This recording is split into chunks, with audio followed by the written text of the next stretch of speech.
Subscribe कीजिए basic ज्ञान को और बेल आइकन को दबाइए ज्ञान से भरी इंटरेस्टिंग वीडियो सबसे पहले देखने के लिए। दोस्तों, आपने बहुत बार टीवी या न्यूज़पेपर में देखा होगा कि आज सेंसेक्स इतने पॉइंट्स ऊपर चला गया या निफ्टी इतने पॉइंट्स नीचे हो गया। तो ये निफ्टी एंड सेंसेक्स है क्या चीज़, क्यों इसे न्यूज़ में दिखाया जाता है, कैसे ये कैलकुलेट होती है, इस टॉपिक को पूरा डिटेल में समझेंगे विद एग्जांपल्स। तो वीडियो को शुरू से लेकर लास्ट तक जरूर देखिएगा ताकि कोई भी इंफॉर्मेशन मिस ना हो। सो निफ्टी या सेंसेक्स को समझने से पहले हमें इंडियन स्टॉक एक्सचेंज को समझना पड़ेगा। स्टॉक एक्सचेंज बेसिकली प्लेस होती है जहाँ पे शेयर्स की बाइंग एंड सेलिंग होती है, जिसे हम स्टॉक मार्केट बोलते हैं। और इंडिया में दो सबसे बड़े एंड पॉपुलर स्टॉक एक्सचेंजेस हैं, BSE Bombay stock exchange and NSE national stock exchange. BSE establish हुआ था 1875 में एंड ये एशिया का सबसे पुराना स्टॉक एक्सचेंज है। करंटली BSE दुनिया का 12th लार्जेस्ट स्टॉक एक्सचेंज है। BSE लोकेटेड है दलाल स्ट्रीट, मुंबई, महाराष्ट्र में, एंड इसमें 5500 से ज़्यादा कंपनीज लिस्टेड हैं। वहीं नेशनल स्टॉक एक्सचेंज एस्टैब्लिश हुआ था 1992 में। करंटली NSE दुनिया का 10th लार्जेस्ट स्टॉक एक्सचेंज है। ये इंडिया का सबसे पहला स्टॉक एक्सचेंज था जिसमें modern fully automatic screen based electronic trading system provide किया गया था ट्रेडिंग फैसिलिटीज़ को ईजी करने के लिए। NSE का हेड ऑफिस भी मुंबई, महाराष्ट्र में ही लोकेटेड है।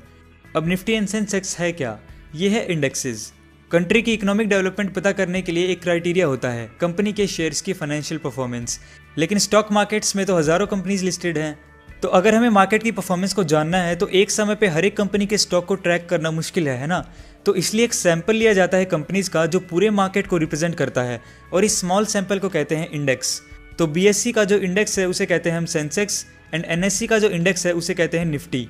सेंसेक्स को BSE 30 भी कहा जाता है क्योंकि इसमें इन 5500 कंपनीज में से टॉप 30 कंपनीज को सिलेक्ट किया जाता है उनकी मार्केट कैपिटलाइजेशन के बेस पे। कंपनीज जैसे Infosys, ITC, hero etcetera. For example, मान लो एक मार्केट में सिर्फ दो कंपनीज हैं, X and Y। X company के टोटल 250 शेयर्स हैं जिसमें से 200 शेयर्स अवेलेबल हैं जनरल पब्लिक के लिए एंड 50 शेयर्स हैं कंपनी की मैनेजमेंट के पास, और प्राइस पर शेयर हम मान लेते हैं ₹200। तो कंपनी की टोटल वैल्यू कितनी होगी? Total number of shares multiply by each share value, 250 multiply by 200 is equal to ₹50,000। यह है total market capitalization of company X। दोस्तों, 2003 से पहले सेंसेक्स कैलकुलेट करने के लिए टोटल मार्केट कैपिटलाइजेशन को कंसीडर किया जाता था, लेकिन 2003 के बाद से फ्री फ्लो मार्केट को कंसीडर किया जाता है। इन दोनों में डिफरेंस क्या है? फ्री फ्लो मार्केट में हम जो शेयर्स कंपनी के मैनेजमेंट के पास होते हैं वो हम कंसीडर नहीं करते हैं, हम सिर्फ जनरल पब्लिक के लिए जो शेयर्स अवेलेबल हैं वही इंक्लूड करते हैं।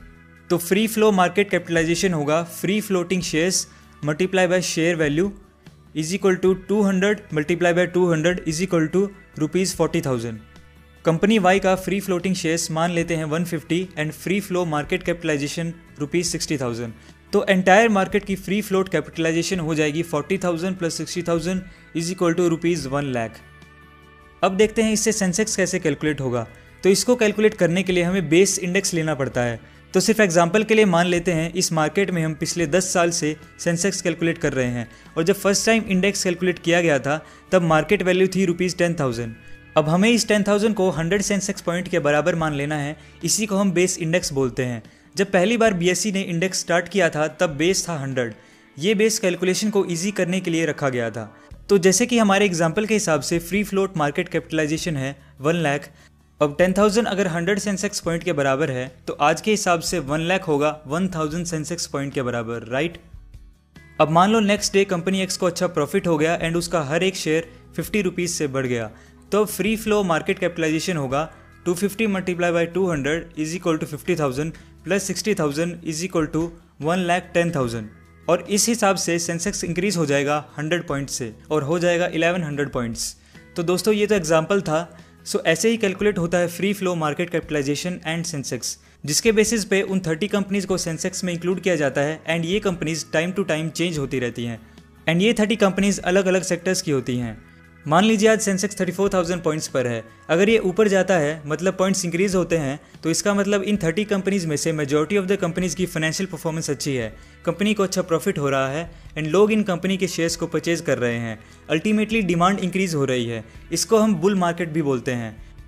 और दूसरे केस में अगर सेंसेक्स नीचे जाता है, पॉइंट्स डिक्रीज होते हैं, इसका मतलब है कि इन 30 कंपनीज में से ज़्यादातर कंपनीज की फाइनेंशियल परफॉर्मेंस ठीक नहीं है, कंपनी को कम प्रॉफिट हुआ है या फिर कंपनी का डेवलपमेंट नहीं हो पा रहा है एंड लोग इन कंपनीज के शेयर्स को बेच रहे हैं, मतलब डिमांड डिक्रीज हो रही है। इसको हम बियर मार्केट भी बोलते हैं। अगर सेंसेक्स ऊपर जा रहा है तो वो इकोनॉमिक ग्रोथ का सिंबल होता है। जैसे बिफोर 2008-9 में जो रिसेशन आया था, उससे पहले सेंसेक्स 21,000 पॉइंट्स पे था, लेकिन रिसेशन के बाद ये गिर के 8,900 पॉइंट्स पे हो गया था। इतने सेंसेक्स का गिरने का कारण ये था कि लोगों ने शेयर्स को बेचना शुरू कर दिया था एंड कंट्री में इकोनॉमिक क्राइसिस की सिचुएशन डेवलप हो गई थी।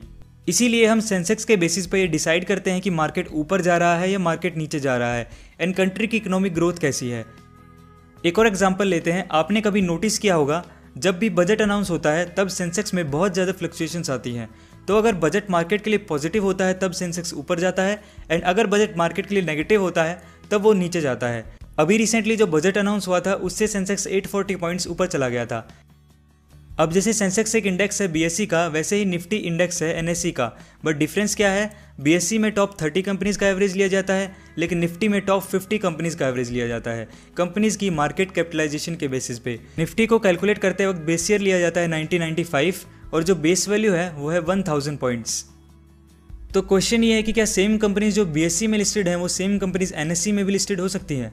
तो इसको इस तरह से देखो, आप कोई प्रोडक्ट ऑनलाइन बाय करते हो तो बहुत सारी वेबसाइट्स हैं जिनसे आप खरीद सकते हो। फॉर एग्जांपल अमेजोन या फ्लिपकार्ट, वो प्रोडक्ट दोनों ही वेबसाइट्स पे अवेलेबल होता है और जो आपको वेबसाइट कन्वीनियंट लगती है, जिसमें आपको प्राइस सही मिलती है, वहाँ से आप परचेज कर लेते हो। वैसे ही एक कंपनी एक से ज़्यादा स्टॉक एक्सचेंज में लिस्ट हो सकती है एंड मे बी एक कंपनी का स्टॉक का प्राइस बीएसई एंड एनएसई में डिफरेंट हो, क्योंकि ये टोटली डिपेंड करता है number of buyers and number of sellers पे।